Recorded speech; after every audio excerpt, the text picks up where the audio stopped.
Okay, in this short demo, what I'm going to do is draw an object. I found a dead cicada the other day, and I'm going to begin to draw this, and I'm going to draw this with charcoal. My first moves are very, very light. I'm simply trying to find some of the basic forms that are within this object. I am going to try to figure out exactly the edges of it and the total size of it, so I will fit it onto my piece of paper. I will pay close attention to, the proportions, getting those right. My next step really after I put down some basic lines is to smudge it and smear it to sort of knock that down. I want a little bit of charcoal sort of over the entire surface. I am going to use the edge of the charcoal to put down some larger areas of value. And then I can use the edge, the very, very edge of that charcoal. I can get a very, very fine, precise line as I begin to work with this. And you can see that what I'm doing is I'm just sort of knocking in the basic shapes, the basic lights and darks, so I understand where my light source is. And then I don't forget to put in a shadow, because that will often help you figure out exactly how to position this thing on the paper, and it will give you a sense of where the lights and darks are. I don't advise you to do what I just did here, is to use my mask to actually smear this thing. I meant to grab my rag, which is on the other side. I think I'm going to have to take that one home and wash it. Now I'm starting to add in some much more stronger blacks, because I know where the shapes are. I know where the darks need to go. I know where my light source is. And so I'm going to just start putting that in.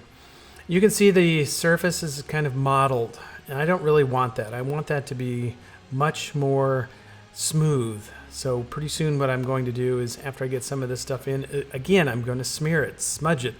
I can use my fingers, I can use a rag, I could use a paper towel, all kinds of things that I could do to do that. But I definitely want it to be smoother.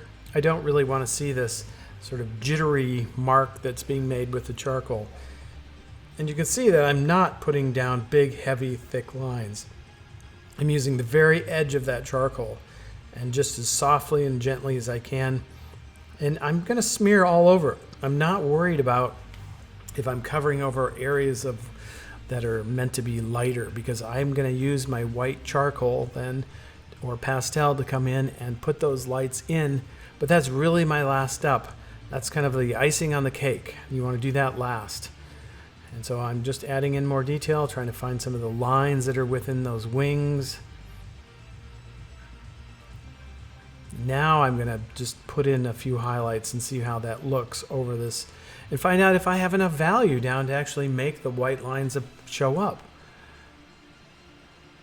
And put some of those back in, so I don't forget where they are. Now I have white charcoal and I have white pastel. The white pastel is much softer, which allows me to put down more of that white, brighter.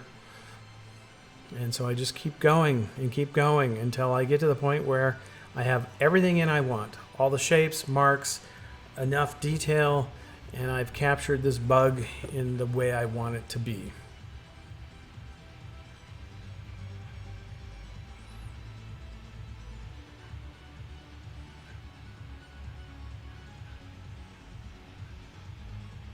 At some point, the reference gets put off to the side, because now it's about the drawing. It's less about that object and more about the drawing I'm creating. So if you are working with something small like this, I don't really care what the thing looks like in reality. What I care about is the drawing that you create from it. And so you can pull out the parts that you want to work with. You can say, I'm going to leave out this detail, and you always have that option. So always be considering what you're putting in and what you're leaving out, because often what you leave out is as important, and maybe even more important, than what you put into the piece. And I do suggest that when you do this drawing, please put your face mask way away from your drawing so you don't cover it with charcoal. Although charcoal is a good filter, really just for water. And so I'm getting closer and closer to being finished, and you can see I'm trying to rub and really smooth those lines out as much as I can. Going back in and adding a bit of detail here, there, and everywhere. because I really want you to focus in on those buggy eyes and a little bit on the wings. And I need enough value down on the page so that when I do add that white, it has a little pop to it. You see it. And if I put down too much and then I put gray or black back over it when I smear it, I'll end up with gray, which sometimes can be a great effect, and other times no, I want it to be very white. So I'm getting very close to the end here, and that is how you draw a cicada and working with your charcoal.